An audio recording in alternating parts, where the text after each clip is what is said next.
Hello, welcome back to my channel. চলে এসেছি আর একটি ভিডিও নিয়ে। একজন আমার কাছ থেকে জানতে চেয়েছিলেন আরপিএল মানে কি এবং কোথায় ট্রেনিং হবে। আজকে এই সমস্ত প্রশ্নের উত্তর নিয়ে এসেছি এই ভিডিওর মাধ্যমে। তো ভিডিওটি ভালো লাগলে অবশ্যই একটি লাইক করবেন, বন্ধুদের মধ্যে শেয়ার করতে ভুলবেন না এবং আমার চ্যানেল থেকে যদি আপনারা উপকৃত হন তাহলে অবশ্যই চ্যানেলটি সাবস্ক্রাইব করে রাখবেন। ভিডিওটি শুরু করছি। প্রথমেই বলি, এই আরপিএল ট্রেনিং এটা হয় Paschimbanga society for skill development অর্থাৎ PBSSD। আপনারা অনলাইনে আবেদন করতে পারেন এই সাইট থেকে। এর অধীনে ICDS-এর ওয়ার্কার এবং হেল্পারদের অর্থাৎ অঙ্গনওয়াড়ি কর্মী এবং সহায়িকাদের এই ট্রেনিং দেওয়া হয়। আরপিএল অর্থাৎ recognition of prior learning. Training হলো একটা প্রশিক্ষণ, আর এটি মূলত আপনার যে আগের কাজের দক্ষতা বা আপনি যে কাজটি করছেন সেই কাজের দক্ষতাকে একটি আনুষ্ঠানিকভাবে স্বীকৃতি দেওয়ার জন্যই করানো হচ্ছে। অর্থাৎ ট্রেনিং শেষে আপনাদেরকে একটা টেস্ট নেওয়া হবে এবং আপনাদেরকে সার্টিফিকেট দেওয়া হবে। ICDS-এর হেল্পারদের ক্ষেত্রে ফুড প্রসেসিং বা কুক কাম হেল্পাররা এই ধরনের কাজ বেশি, আপনাদের জবটাই তো রান্না রিলেটেড এবং পরিষ্কার পরিচ্ছন্নতা স্বাস্থ্যসম্মতভাবে আপনারা রান্না করছেন কি না, পরিচ্ছন্নতা বজায় রাখছেন কি না, এই সমস্ত জিনিস দেখা হবে। আপনাদেরকে মূলত ফুড প্রসেসিং অর্থাৎ স্বাস্থ্যবিধি ও ফুড সেফটি, যেমন হাত ধোয়া, বাসনপত্র পরিষ্কার পরিচ্ছন্নতা এবং খাবার রান্না করার আগে এবং খাবার বিতরণের আগে আপনারা যাতে পরিষ্কার পরিচ্ছন্নতা বজায় রাখেন, সঠিকভাবে হ্যান্ড ওয়াশ দিয়ে হাত ধোন। এছাড়াও শিশুদের পুষ্টিকর খাবার কিভাবে প্রস্তুত করবেন, খাবারটাকে সঠিকভাবে সংরক্ষণ করা এবং বেসিক কিছু কুকিং টেকনিক্স আপনাদেরকে শেখাবে। কিচেন ম্যানেজমেন্ট, প্যাকেজিং বা সার্ভ কিভাবে করে, নিউট্রিশন অ্যাওয়ারনেস অর্থাৎ পুষ্টি বিষয়ক সচেতনতা, এগুলো আপনাদেরকে শেখাতে পারে। বিশেষত আপনাদেরকে রান্না রিলেটেড পরিষ্কার পরিচ্ছন্নতা এই সম্পর্কিতই শেখাবে। তার বাইরে কিছু কিছু ক্ষেত্রে এগুলো কম বেশি আলাদা হতে পারে।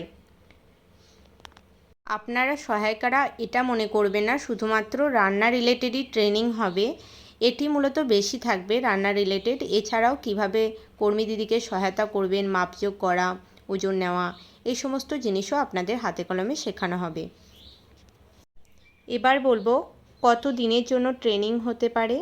সাধারণত এই ট্রেনিংগুলো ছোট হয়, 3 দিন থেকে 7 দিনের মধ্যেই শেষ হয়ে যাবে বা 12 ঘন্টা মতো আপনাদের শেখানো হতে পারে।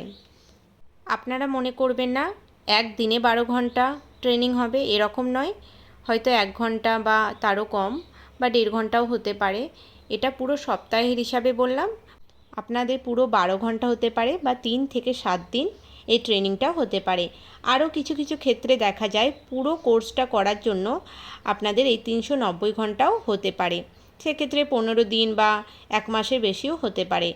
তাই আপনারা সেরকমভাবে প্রস্তুতি নিয়ে থাকুন। কিন্তু সেটি ব্যতিক্রম, সাধারণত এটি শর্ট টাইমের জন্যই হয়। আপনাদের অনেকের মনে প্রশ্ন, ট্রেনিংটা কোথায় হবে, আপনাদের গিয়ে থাকতে হবে কি না। এটা জব ট্রেনিং নয়, এটা জবের মধ্যেই আরেকটা ছোট্ট কোর্স বা ট্রেনিং। এটা আপনাদের ICDS-এর প্রজেক্টের যে অফিস সেখানে হতে পারে, সম্ভবত এটি ব্লকে হবে, আর কিছু ক্ষেত্রে ICDS অফিসেও হতে পারে। আপনাদের যে ট্রেনিং সেন্টারও ওনারা চুজ করে দিতে পারেন। কোথায় ট্রেনিং হবে এই যে ভেন্যুটা জেলা প্রশাসন বা ট্রেনিং প্রোভাইডাররা ঠিক করে দেন। অনেকের মনেই প্রশ্ন, ট্রেনিং শেষে আপনাদের কি দেওয়া হবে। ট্রেনিং শেষে আপনাদেরকে একটা সার্টিফিকেট প্রদান করা হবে। আপনারা যে ট্রেনিং করেছেন সেটা নিশ্চিত করার জন্য, আপনাদের দক্ষতাকে আরও বেশি স্থায়ী করার জন্য এই সার্টিফিকেটটা প্রদান করা হবে এবং আপনাদের কিছু টাকা দেওয়া হতে পারে। সব ক্ষেত্রে দেওয়া হয় না, তবে কিছু ক্ষেত্রে দেওয়া হয় এবং ভবিষ্যতে এই সার্টিফিকেটটা অনেকটা মূল্যবান আপনাদের জব নিশ্চিতকরণের ক্ষেত্রে বা অন্য কোনো জবের ক্ষেত্রে বা আপনাদের স্থায়ীকরণের ক্ষেত্রে এই ট্রেনিংটা সার্টিফিকেট অবশ্যই লাগবে। একজন আমায় কমেন্ট করেছিলেন, এই ট্রেনিংটা কি বাধ্যতামূলক। অনেক ক্ষেত্রেই ডিপার্টমেন্ট অর্ডার দেয়, তখন আপনাদেরকে এই ট্রেনিংটা করতেই হবে। বিশেষ করে এক্সিস্টিং হেল্পারদের জন্য, অর্থাৎ বর্তমানে যে হেল্পাররা রয়েছে তাদের যে দক্ষতা যাচাইকরণের জন্য এই ট্রেনিংটা করানো হয়। আপনাদের যে পূর্বের দক্ষতা সেটাকেই ওনারা যাচাই করে নেবেন এবং সেই বিশেষে আপনাদেরকে সার্টিফিকেট দেবেন। আর কিছু ট্রেনিং এবং নতুন কিছু পদ্ধতি আপনাদেরকে সেখানে শেখানো হবে। আর আপনাদের এই ট্রেনিংটা হওয়ার পর, অর্থাৎ 2 থেকে 3 দিন আপনাদের ট্রেনিং যদি হয়, সেক্ষেত্রে ট্রেনিংটা কমপ্লিট হওয়ার পর আপনাদের একটা ছোট্ট টেস্ট হবে বা পরীক্ষা হবে। সেখানে আপনাদের দক্ষতাটা যাচাই করা হবে, কিছু মৌখিক প্রশ্ন করা হবে এবং প্র্যাকটিক্যালও হতে পারে। আর পাশ করলে তবেই আপনারা সার্টিফিকেটটা পাবেন। তো এই ছিল আরপিএলের ট্রেনিংয়ের সমস্ত ডিটেলস আলোচনা। ভিডিওটি যদি আপনাদের ভালো লাগে তাহলে অবশ্যই একটি লাইক করবেন আর বন্ধুদের মধ্যে শেয়ার করে দেবেন। আর আমার চ্যানেল থেকে যদি আপনারা উপকৃত হন তাহলে অবশ্যই আমার চ্যানেলটি সাবস্ক্রাইব করে পাশে থাকবেন। দেখা হচ্ছে নেক্সট ভিডিওতে, ততক্ষণ পর্যন্ত টাটা।